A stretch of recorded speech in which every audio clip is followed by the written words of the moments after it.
پاکستان کے ڈاکٹر جاوید نے لکھا ہے کہ وہ امریکہ گئے، وہاں وہ ایک کروڑ پتی سے ملے۔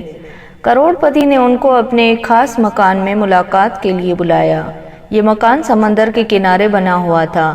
جدید طرز کا وسیع مکان، اس کے آگے شاندار لان، اس کے آگے حد نظر تک پھیلی ہوئی سمندر کی لہریں، چاروں طرف عیش اور خوبصورتی کے مناظر۔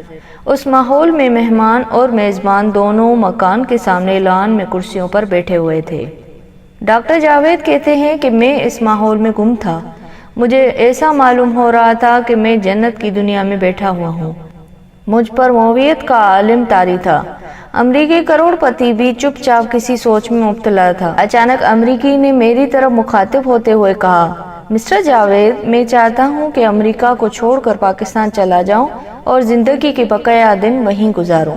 کیوں؟ ڈاکٹر جاوید نے حیرت کے ساتھ پوچھا۔ یہ سب چیزیں مجھے کاٹتی ہیں، مجھے ایک منٹ کے لیے بھی سکون حاصل نہیں۔ یہ واقعہ دنیا کی حقیقت کو بتا رہا ہے، اور جو شخص پالے ہوئے وہ محسوس کرتا ہے کہ پا کر بھی اسے خوشیاں حاصل نہیں ہوئیں، سب کچھ پا کر بھی اس نے خوشیوں کو نہیں پایا۔ حقیقت یہ ہے کہ زندگی نام ہے چاہی ہوئی چیز کو نہ پانے کا، اور نہ ملنے پر بھی اس طرح مطمئن رہتے ہیں جیسے کہ انہوں نے سب کچھ پا لیا ہو۔ اور جو لوگ اس راز کو نہ جانیں، وہ ہمیشہ اپنی چاہی ہوئی چیز کو پانے کا خواب دیکھتے رہتے ہیں اور کبھی بھی اس کو نہیں پاتے، کیونکہ پانے کے بعد جلد ہی محسوس ہوتا ہے کہ یہ وہ چیز نہیں جس کو انہوں نے پانا چاہا تھا۔ وہ ایک نہ ملنے والی چیز کے غم میں پڑے تھے، یہاں تک کہ اسی حال میں مر جاتے ہیں۔